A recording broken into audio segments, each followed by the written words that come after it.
we had this fire just last week in that Bank of Lisbon building owned by government. Tragic loss of life there as well.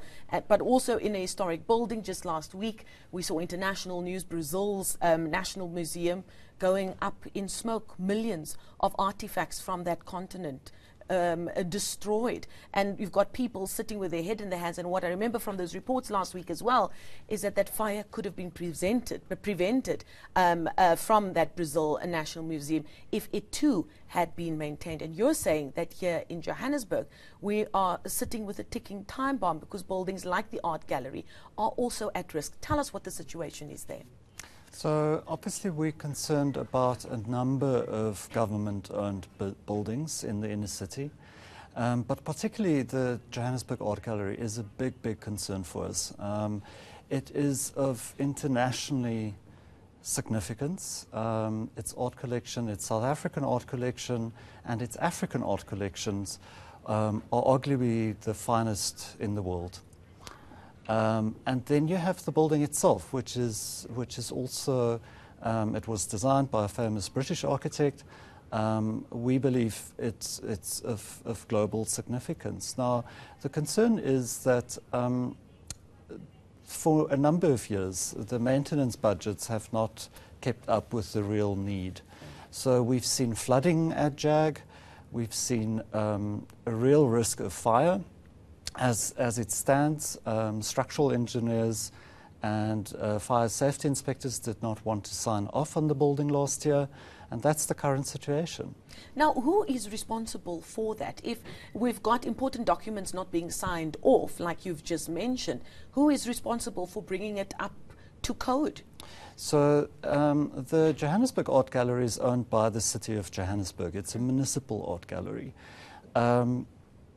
2-3 years ago, the Johannesburg Development Agency started with work, but contractors were appointed that did not have the relevant experience in working with heritage buildings, and they actually caused more damage than anything else. And since then, work has been done to try to stabilize the building, but in order to stabilize the building, they needed 14 million rands, which the city committed to contributing that amount of money. Earlier this year, however, we were told that that money had been reallocated. It had been reprioritized according to the city. So as it stands, they need 14 million just to stabilize the building and get it up to safety standards.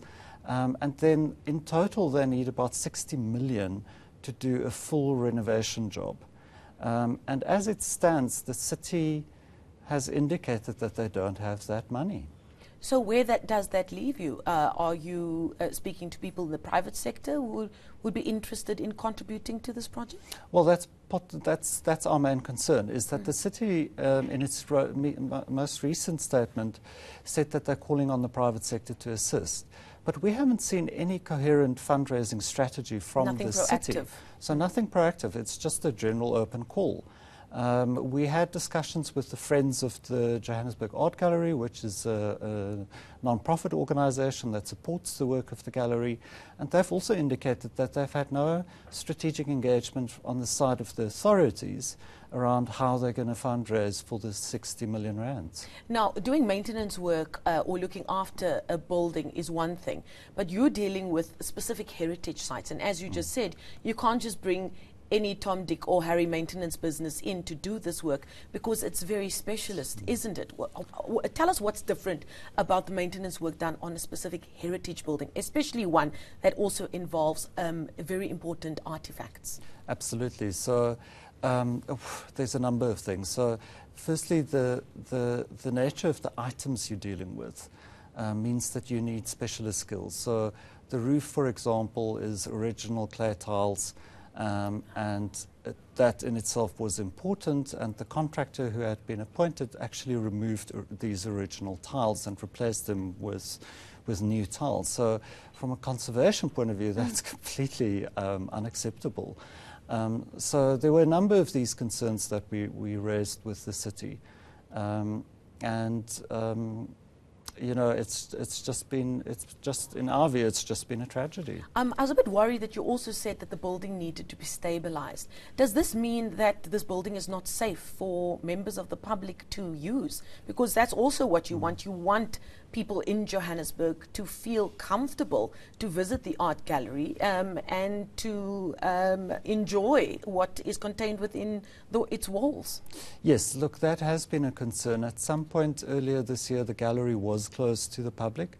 At the moment, it is open, and obviously I would be the last person to say to people, don't go to the art gallery, because it is such a phenomenal collection, and it's such a phenomenal building in such an incredible space located right in the heart of the CBD.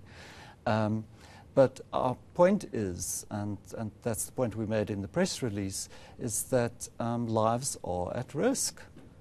Without the city really dealing with the crisis and meeting health and safety standards, staff and visitors are at risk. Now, we've spent most of the time speaking about the Johannesburg Art Gallery, but in your press release, you also speak about there being major questions being asked about the state of the drill hall, which is also a very important historical site. Tell us very quickly about what the situation is there. Okay, so the drill hall, it was one of the homes of the treason trial. Wow. So hugely significant to the country's history. In 2004, no, it was about 2002, the building burned down. Yes. There was a sequence of fires, and people lost their lives. Where we are now, there are about 50 people living in one of the buildings, and that building does not meet health and safety standards as it stands. In fact, the city of Johannesburg has condemned the building. This building is owned by the National Department of Public Works, and they're not properly maintaining the building. So the situation there is that this is a building that's almost falling within the cracks of authorities. The one saying it's your responsibility, the other saying no, it's yours. So it's a very difficult situation. Thank you so much. We've unfortunately run out of time. The acting chair of the Egoli Heritage Foundation, Jacques Stoltz, very important work that you do there, and we thank you for your time here this morning.